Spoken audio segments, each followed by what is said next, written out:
Friends, won't you join me in a spirit of prayer for our time together tonight? Oh God, our rock and our Redeemer, may the words of my mouth and the meditations of all of our hearts be pleasing in your sight. Amen. So let's start with the bad news. The person set to govern over you for the foreseeable future is not who you had hoped for. There is a select subset of very wealthy people who are hoarding their resources. And they just keep getting wealthier while more and more people are hungry and they do not have what they need. The weather is absolutely out of control. Natural disasters can strike and have at any moment. Horrible things about your neighbors, and you're scared of what might happen to the people you love. Sound familiar? Here's the good news.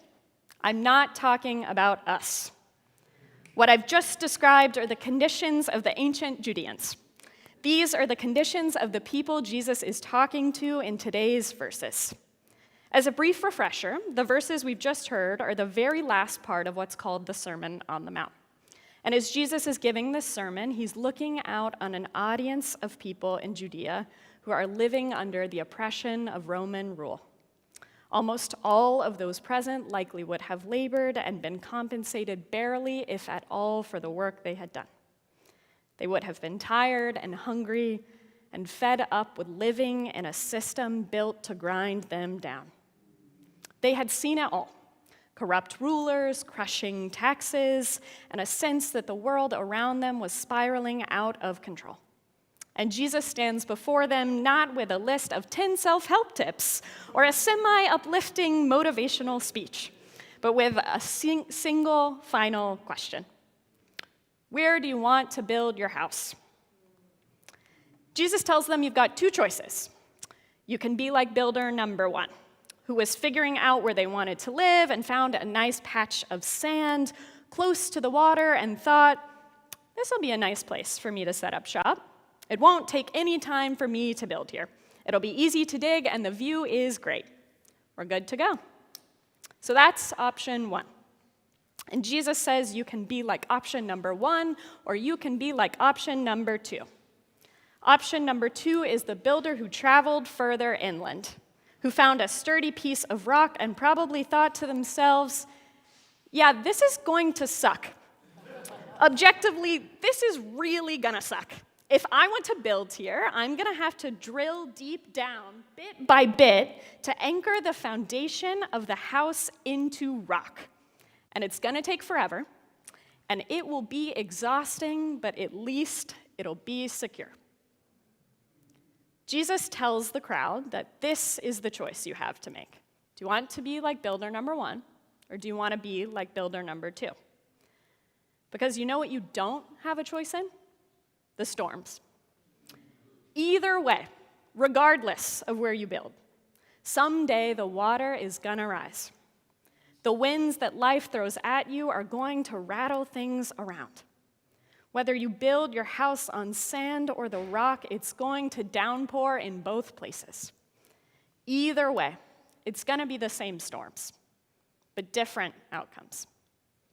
If you build your foundation on the sand, on that which comes easily, on that which shifts when the direction of the wind changes, then when the storms come, and they will, then you will be sorely disappointed. You will be subsumed by the moment and lost in the waves. No matter how stable our house or our life looks from the outside, if our foundation is rooted in shifting sand, then what we have built will get lost in the storm. Jesus tells us that this is not a question of if things we did not expect and do not want will happen. It's a matter of when. So when the storms come, where do you want your house to be built? Jesus' invitation is this: build your house on the rock. And Jesus, the son of a carpenter and a woodworker himself, probably knows better than any of us that this is going to suck. Building something that lasts is more often than not exhausting hard work. And yet, throughout the Sermon on the Mount, This hard work is exactly what Jesus has been talking about the whole time. Blessed are the peacemakers in times of war. When someone assaults your dignity, turn the other cheek and stand strong in the inherent worth that God has already spoken over you. Love your neighbor as yourself, even and especially when it costs you. Jesus has been talking about hard work this entire time, and now he's talking about how to be sustained in it. So how do we build on the rock? I think we start by acknowledging that some of us lately have been sold some bad land. Somewhere along the line, we bought into the idea that somehow we could build on sand and it would all be fine. We've been sold land that looked great in the brochure. Cheap, quick, and move-in ready. But nobody mentioned the fine print. Prone to flooding. Stability not guaranteed. It's the kind of deal where a year later you're asking yourself, why are there cracks in my walls? Why is my couch now floating down the street, and when did all of this water get here?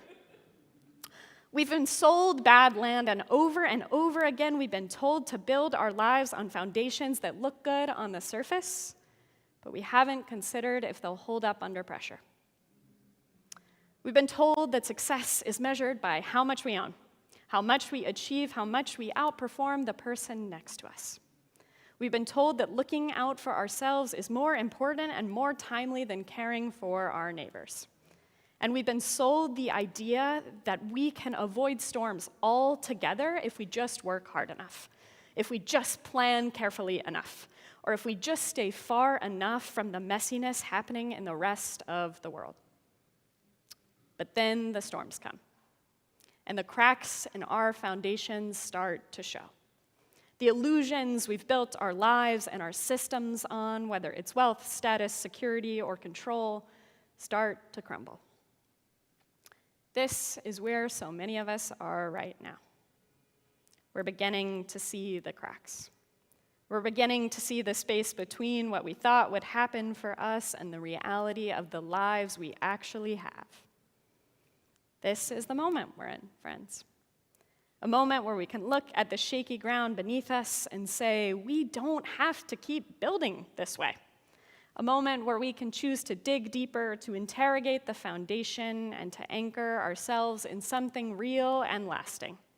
Because we know that building on the rock doesn't mean we won't feel the storms, it just means we won't be destroyed by them. And the best part is we haven't been called to build alone. Jesus wasn't speaking to an individual standing isolated on a hillside. He was speaking to a crowd of people in community, people who were living and struggling and enduring alongside one another. His call to build on the rock isn't just about personal resilience. It's about what we can build together. Because here's the truth. No one of us gets through the storms of life on our own. No one person has all the tools. Some of us are good at digging, and others of us know how to read the blueprints. And some of us, well, we are neither, and we are the people that will hold the ladder steady while someone else climbs. And that is okay, because we don't all have to be experts. We just have to show up and do our part.